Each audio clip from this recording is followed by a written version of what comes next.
सभी को मेरा प्यार भरा प्रणाम। मैं रूबी नोटियाल स्वागत करती हूँ आपका अपने YouTube चैनल हिंदी नोट्स में।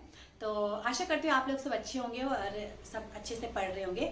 तो चलिए, हिंदी साहित्य इतिहास के अंतर्गत भी हम आज ये नया टॉपिक देख रहे हैं, जिसमें हमने देखा है हिंदी साहित्य इतिहास के प्रमुख ग्रंथकार और 4 ग्रंथकार को हमने देख लिया है। और आज हम बहुत ही महत्वपूर्ण ग्रंथकार को देखेंगे जिनका नाम है आचार्य रामचंद्र शुक्ल।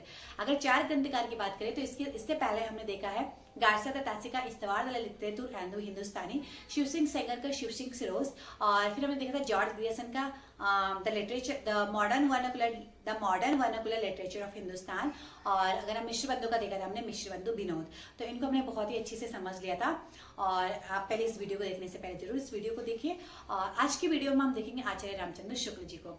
तो आचार्य रामचंद्र शुक्ल क्या है, ये बहुत ही महत्वपूर्ण, इनको देखें तो हिंदी साहित्य इतिहास के क्रम में इनका बहुत ही महत्वपूर्ण योगदान है। और हिंदी साहित्य इतिहास को बहुत ही मतलब काल क्रम से या फिर यूं कहिए कि व्यवस्थित क्रम से लिखने का श्रेय आचार्य रामचंद्र शुक्ल को ही जाता है। तो चलिए आज इनके बारे में थोड़ा देख लेते हैं। आचार्य रामचंद्र शुक्ल का जन्म जो है ये 4 अक्टूबर 1884 को यूपी अगोना में हुआ था और इनकी मृत्यु 1941 में हुई थी।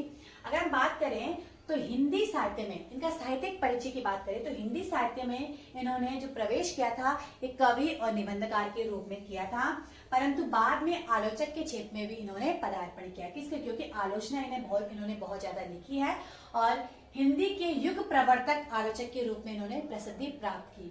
अगर बात करें तो इन्होंने सैद्धांतिक, व्यवहारिक और मनोवैज्ञानिक निबंध लिखे और इनको मनोवैज्ञानिक निबंध का प्रणेता भी कहा जाता है। अगर बात करें तो मनोवैज्ञानिक निबंध के अंदर इनका बहुत ही महत्वपूर्ण निबंध है जो कि चिंतामणि है और ये बहुत ही महत्वपूर्ण निबंध है इनका मनोवैज्ञानिक की कोटि का। ठीक है, अगर हम बात करें तो इन्होंने बाद में कुछ आलोचनाएं भी लिखी थी, जैसे इन्होंने तुलसी, जायसी और सूर पर इन्होंने बहुत ही लंबी व्यवहारिक आलोचनाएं लिखी है। और हिंदी साहित्य का इतिहास लेकर इन्होंने लेखन परंपरा का सूत्रपात किया। इस प्रकार ये उच्च कोटि के निबंधकार और श्रेष्ठ आलोचक, गंभीर विचारक और कुशल साहित्य के लेखक कहे जाते हैं। अर्थात हम इनको निबंध सम्राट भी कह सकते हैं। आप देखेंगे हमें आचार्य रामचंद्र शुक्ल की कृतियां, जिसमें हम सबसे पहले देखें निबंध। तो निबंध हमने चिंतामणि देखा था और इसके साथ इनका निबंध है विचार विवि।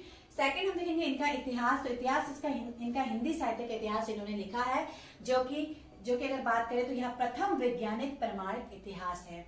इसके बाद इन्होंने कुछ आलोचनाएं जैसे कि सूरदास, रस मीमांसा, काव्य में रहस्यवाद, ये इनकी कुछ आलोचना है। संपादित की बात करें तो जैसी ग्रंथावली, भ्रमत गीतसार, काशी नागरिक प्रचारित पत्रिका, हिंदी शब्द सागर, तुलसी ग्रंथावली, ये सब इनके क्या है, संपादित है। काव्य की बात करें तो बुद्ध चरित्र, अभिमन्यु वध, ये इनके काव्य है। अनुदित की बात करें तो अनुदित इन्होंने आदर्श जीवन, कल्पना का आनंद, विश्व प्रपंच, मैगस्नीज का भारतीय वर्ष का विवरण, तो ये इनकी क्या है, अनुदित रचनाएं हैं। अगर इनकी भाषा की बात करें तो भाषा में इन्होंने अपने साहित्य में सर्वत्र संस्कृत विश्रित शुद्ध परिमार्जित खड़ी बोली को इन्होंने अपनाया है और इन्होंने अंग्रेजी और उर्दू के शब्दों का प्रयोग ना के बराबर किया है।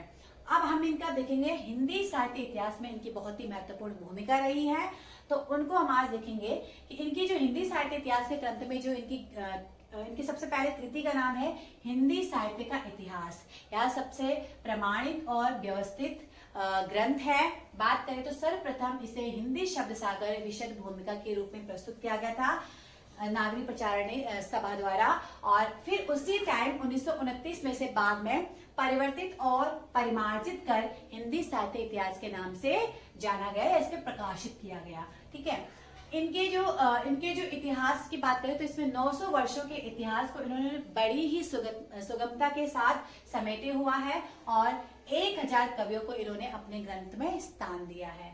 अब बात करेंगे इन्होंने हिंदी साहित्य इतिहास का जो काल विभाजन रहा है वो इन्होंने कैसे किया है और क्या काल विभाजन रहा है, बहुत ही महत्वपूर्ण है क्योंकि इनके काल विभाजन को लेकर आगे जो रचनाएं करते हैं वो इन्हीं के आधार पर करते हैं। तो चलिए देखते हैं इनका काल विभाजन है उसको देखते हैं।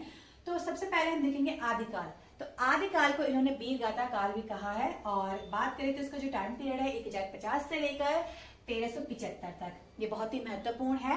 और फिर है पूर्व मध्यकाल जिसको कि इन्होंने भक्ति काल कहा है और भक्ति काल 1375 से लेकर 1700 ईस्वी तक है।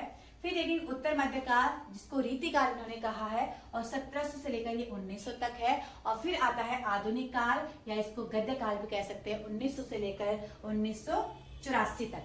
ठीक है, अब हम देखेंगे इनके कुछ अन्य महत्वपूर्ण तथ्य। इनको हम बहुत डीप से भी देखेंगे अभी जो ये काल है, लेकिन अभी इससे पहले हम थोड़ा सा कुछ अन्य महत्वपूर्ण तथ्य भी देखेंगे कि इसका जो संशोधित संस्करण आया था 1940 में आया था हिंदी साहित्य इतिहास का, और इन्होंने विधेयवाद पद्धति पर आधारित थी इनकी रचना। जैसे कि विधेयवाद पद्धति का मतलब होता है कि प्रत्येक देश, उस टाइम की जो जनता है, उस टाइम की जो परिस्थिति है, उसको साथ में लेकर रचना करना। जैसे कि इन्होंने एक लाइन कही थी कि प्रत्येक देश का साहित्य वहां की जनता की चित्तवृत्ति का संचित प्रतिबिंब होता है। प्रत्येक देश का साहित्य वहां की जनता की चित्तवृत्ति का संचित प्रतिबिंब होता है। और अगर बात करें तो इन्होंने आदिकाल में 12 रचनाओं को इन्होंने महत्वपूर्ण स्थान दिया है। आदिकाल में इन्होंने रासो, ग्रंथ, नाथ, साहित्य इस तरह इन्होंने आदिकाल में रखा हुआ है। तो जो रासो है, इसमें 12 रासो थे। 12 रासो में हमीर रासो, शारंगधर, विजयपाल रासो, नल सिंह, पृथ्वीराज रासो, चंद्रबरदाई, और परमार रासो जगनी की रचना है। विसलदेव रासो नरपति नारद की रचना है। खुमार रासो दलपति विजय की है। कीर्तिलता, कीर्ति पताका ये विद्यापति की है। पदावली ये भी विद्यापति की है।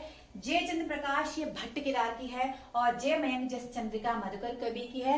और खुसरो की पहेलियां ये अमीर खुसरो की है। तो इस तरह से इनकी जो 12 इनकी जो वीर गाथा काल की रचनाएं हैं ये सारी है। अब हम आगे देखेंगे भक्ति काल को इन्होंने 2 भागों में बांटा था। पहला इन्होंने भक्ति काल को निर्गुण काव्य में, और सेकंड इन्होंने सगुण में। तो निर्गुण काव्य को भी इन्होंने पुनः 2 भागों में बांटा था, जिसमें ज्ञानाश्रयी और प्रेमाश्रयी। ज्ञानाश्रयी की बात करें तो ज्ञानाश्रयी के जो महत्वपूर्ण कवि थे वो कबीर है, और प्रेमाश्रयी के जो महत्वपूर्ण कवि है वो जायसी है। सगुण काव्य को भी इन्होंने 2 भागों में बांटा था, राम भक्ति और कृष्ण भक्ति। राम भक्ति के जो कवि होते थे वो राम को अपना इष्ट मानकर रचनाएं करते थे, और कृष्ण भक्ति के जो कवि होते थे वो अपने कृष्ण को अपना इष्ट मानकर रचनाएं करते थे। जैसे राम भक्ति में आपको पता है कि तुलसीदास जो कि बहुत ही महत्वपूर्ण रचयिता है राम भक्ति के। फिर हम देखेंगे कृष्ण भक्ति में तो सूरदास, मीराबाई ये सब कृष्ण भक्ति के थे। तो भक्ति काल को हमने देख लिया है। इसके बाद रीतिकाल। तो रीतिकाल को इन्होंने देखिए, रीतिकाल को ये अच्छे से मतलब उसको नहीं बांट पाए, तो रीतिकाल को इन्होंने 2 भागों में बांटा था। जो इन्होंने किया था कि एक रीति ग्रंथकार और एक अन्य कवि। ठीक है, इन्होंने रीतिकाल को 2 भागों में बांटा था कि रीति ग्रंथकार और अन्य कवि। जहां इन्होंने रीति ग्रंथकार में 57 कवियों को लिया था, लेकिन रीतिकाल को रीतिबद्ध, रीति सिद्ध और रीति मुक्त के नाम से किसने विभाजन किया था? तो ये विभाजन किया था रीतिकाल का विश्वनाथ प्रसाद मिश्र ने। इसका श्रेय विश्वनाथ प्रसाद मिश्र को जाता है। ये बात आपको याद रखना है कि रीतिकाल को रीतिबद्ध, रीति सिद्ध और रीति मुक्त को किसने विभाजन किया था? तो विश्वनाथ प्रसाद मिश्र ने किया था। जबकि आचार्य रामचंद्र शुक्ल ने रीतिकाल को सिर्फ 2 भागों में बांटा था, जिसमें उन्होंने एक रीति ग्रंथकार और एक अन्य कवि। और रीति ग्रंथकार में कितने कवि इन्होंने लिए थे? 57 कवि इन्होंने लिए थे। ठीक है, तो ये बात आपको याद रखना है।